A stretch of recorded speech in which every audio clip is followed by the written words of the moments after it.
Welcome to our continuing travels down the 7 domains of stuff. As we've been exploring this 7-part podcast on the stuff in our lives, I've been looking around my own shared space in the house in which we have lived for 40 years. There's just too much stuff, and it's all my stuff. It's not my husband's stuff. I'm happy to give away half of it and 3/4 of it, but I just need a little shove, a little guidance, a little encouragement to take the first step. In today's podcast on the financial domain, I'm not talking about cluttered bank accounts, but the role of professionals that you might hire in helping you to clear the stuff and clear your head.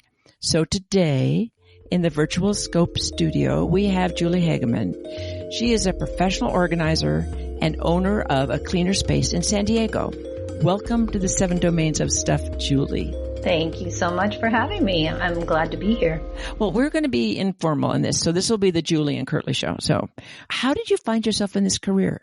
I guess it was an idea that I didn't even know this career existed. It was just this idea of I like to arrange stuff. I like to line things up. I like to colorize. Wish I could make that into a job. And somehow I stumbled upon that this really is a job. It really is a career, and kind of took off from there. But it was an idea that was in my brain for a very long time before I started my business. So what title would you give yourself? So professional organizer is the title that people in my profession call ourselves. And when I first started my business 11 years ago, I had some serious imposter syndrome. And I could not actually bring myself to call myself a professional organizer. It was a personal organizer. Oh, yeah. And then I was doing a little talk for a networking group, and I was researching personal organizers. And what came up was the paper that you use in a notebook to keep, like a planner. Oh, That's yeah, a personal organizer. And it was at that time when I said, okay, Julie, you need to adopt what you really are. You need to just own that and stop second guessing yourself. So did you do this for fun, or did you do this for friends before you jumped in as a professional? Absolutely. I did it. I would go to people's homes, friends' homes, and say, hey, can I clean out your pantry? And yes, you can. And I was in flow. I just learned about flow, but it's definitely what I was in because I just love doing it. And time would quickly pass, and pretty soon things were lined up. The cans were colorized. And I just got so much positive feedback.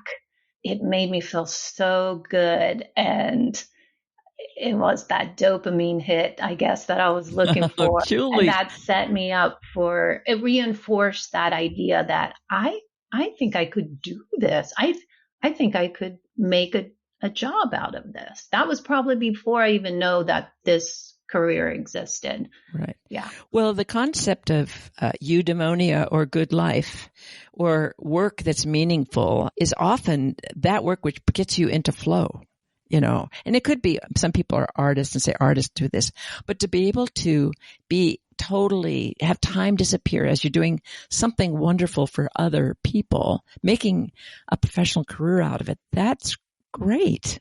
That's great. Thank you. Thank you. I feel so grateful and privileged and honored that total strangers invite me into their home to share.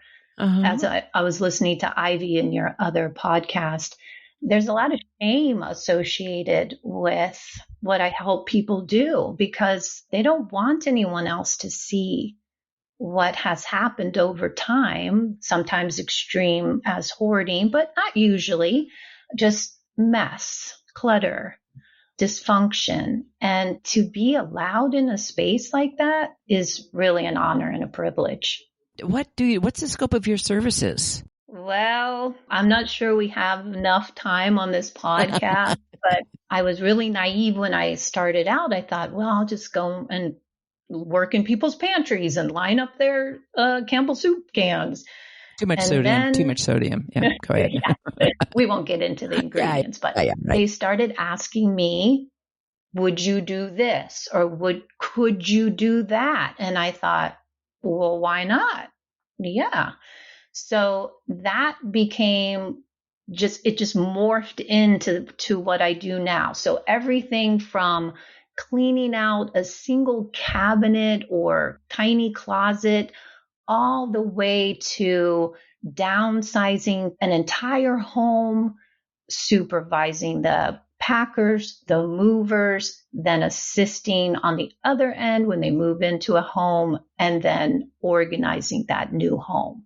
So we're talking weeks and weeks, sometimes months worth of work to Right. get clients where they need to be. Picture someone like yourself who's been in your home for 40 years. People are overwhelmed. They might not be physically able to do the work. They don't know what to take with them, and they're moving to a retirement community that they can get meals. All they have to do is walk next door. They're not going to need all the pots and pans and all that stuff that we have. And I'm the voice of reason. Oh, yeah. I Oh, put yeah. that in quotes. You're not going to be hosting 20 for Thanksgiving like you used to. So we can let the turkey roaster go and the bunt pan and all those things that just will not fit into a teeny tiny Yeah. Right, right. kitchen. And it's hard. It's very hard for a lot of people in that situation because there's resistance. They don't want to move. They don't want to let go of their items. What about when someone's decided to let go of their 3 different pans and their turkey roaster? Where do those things go? I mean, do you run a huge garage sale or? Well, I am an environmentalist at heart. Yeah. And so if I can keep stuff out of the landfill, I try my hardest. So when we're actually going through the decluttering process, and I have different words, I use cull, downsize, edit, all the purge, all those good things. But when we're going through that process, we create categories. And the 3 basic categories are trash, keep, and maybe recycle and donate. But that's 4. That's 4. But there's so many other categories.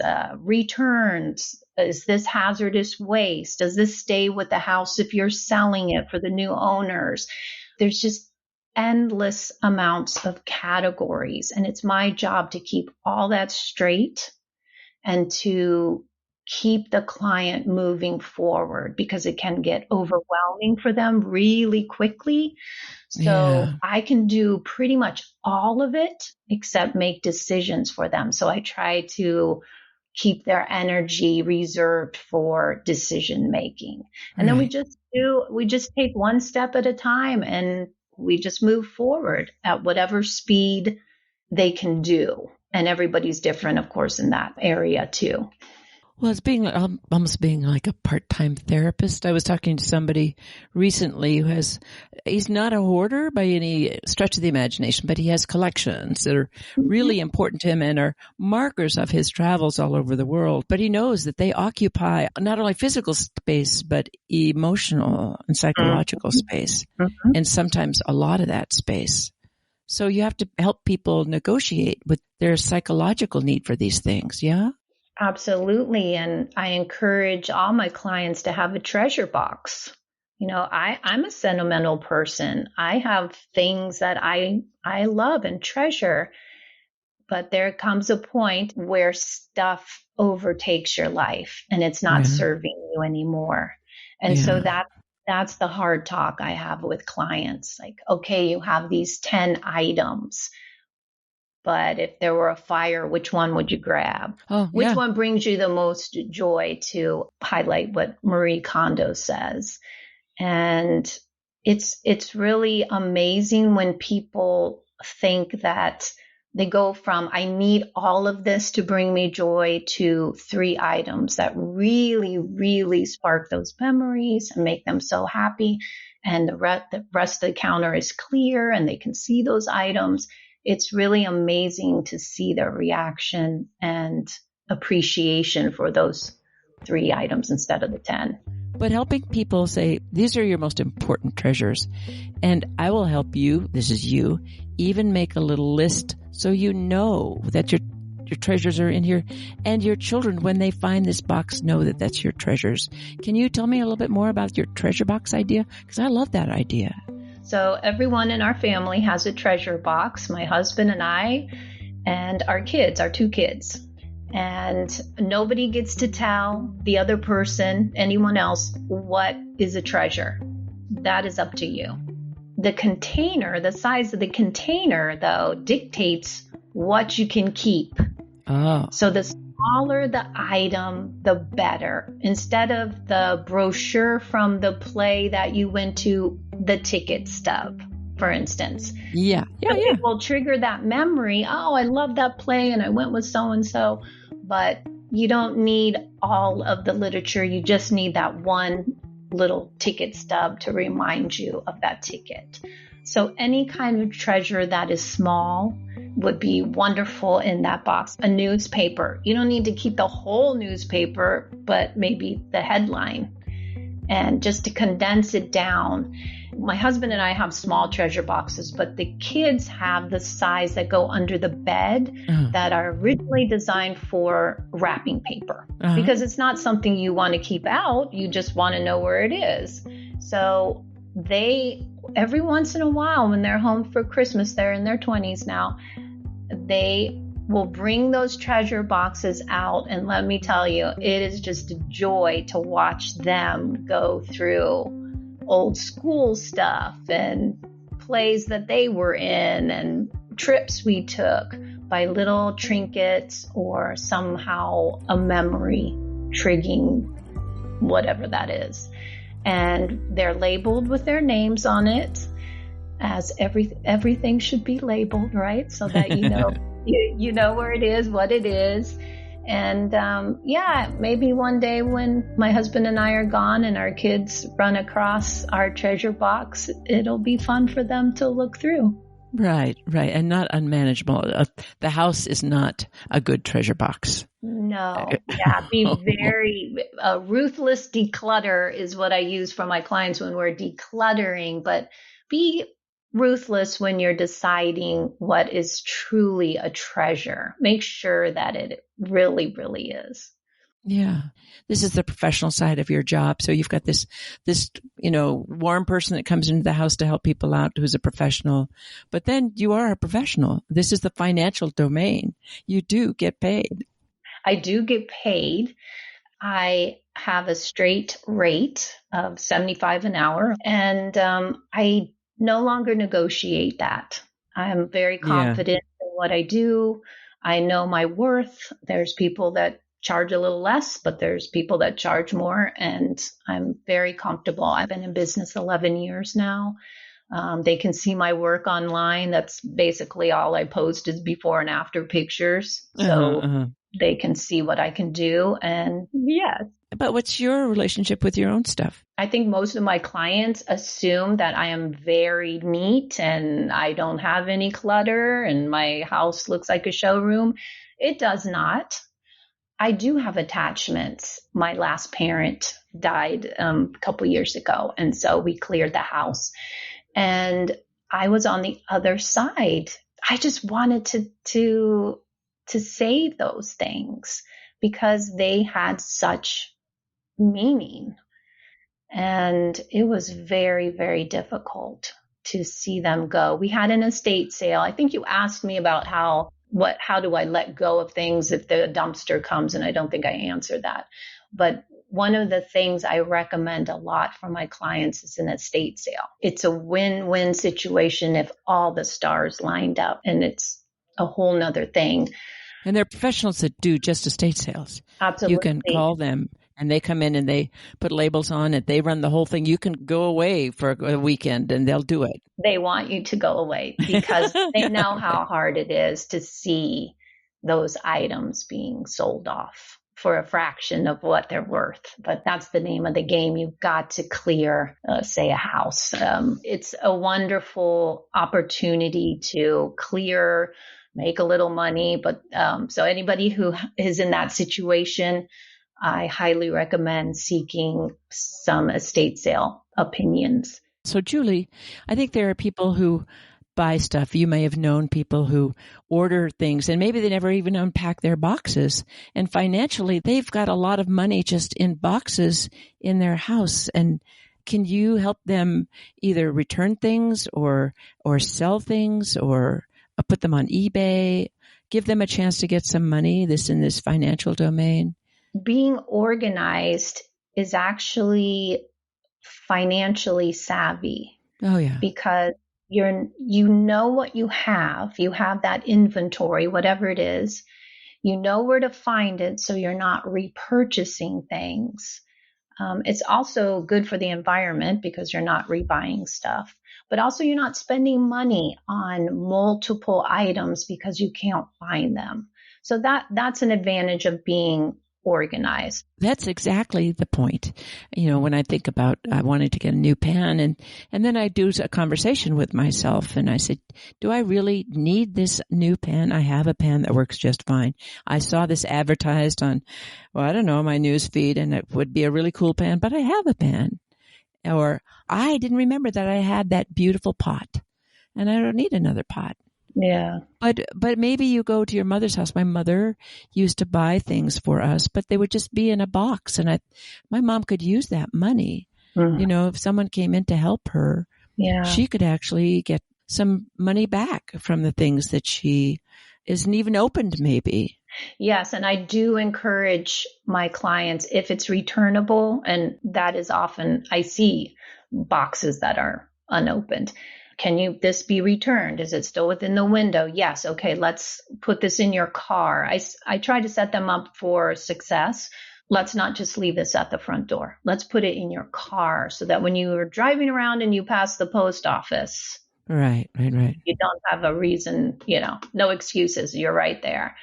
But as far as selling, man, I wish I had somebody that sells things for clients. It's a common thing that people need. So anybody listening, if you want to make a job out of selling items for other people, there is work for you. There's a concierge services of people who will do whatever you need. And you say, I don't know how to use eBay or whatever. Just, take this and sell it for me.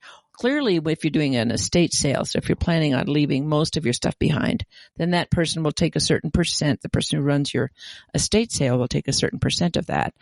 But that can make you a significant amount of money.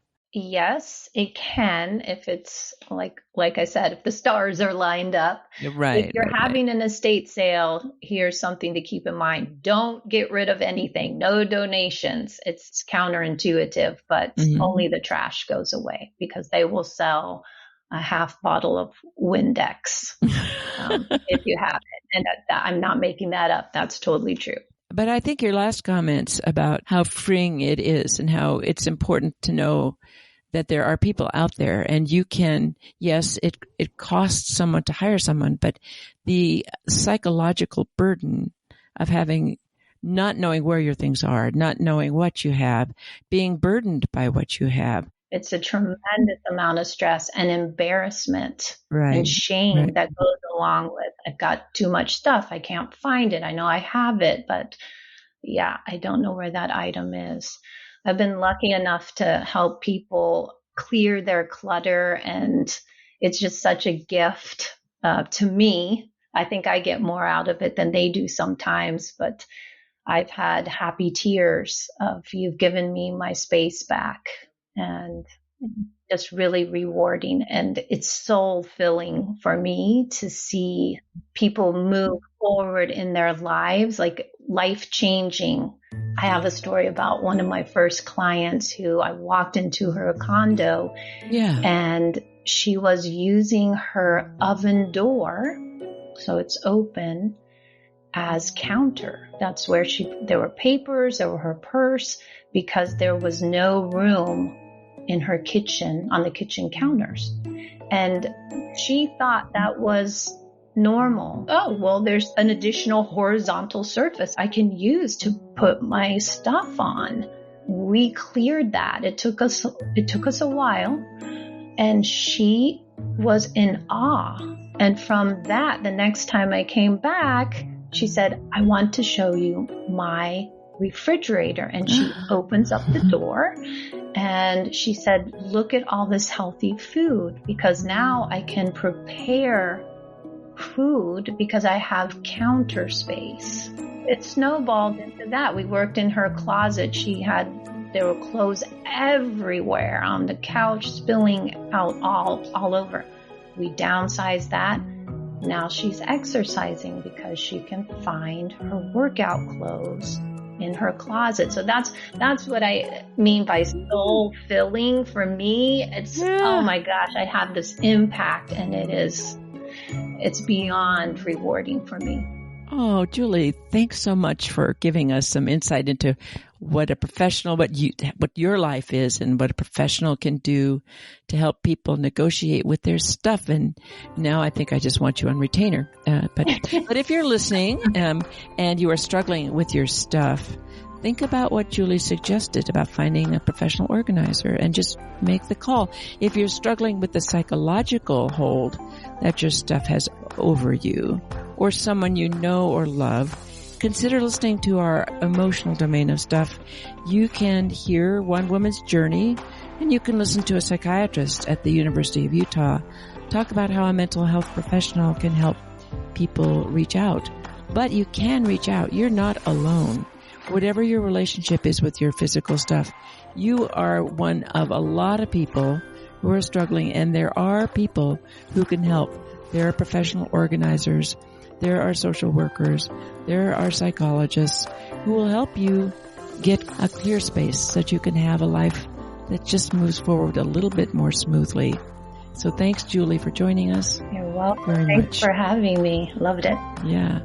And thanks for being part of the 7 Domains of Women's Health.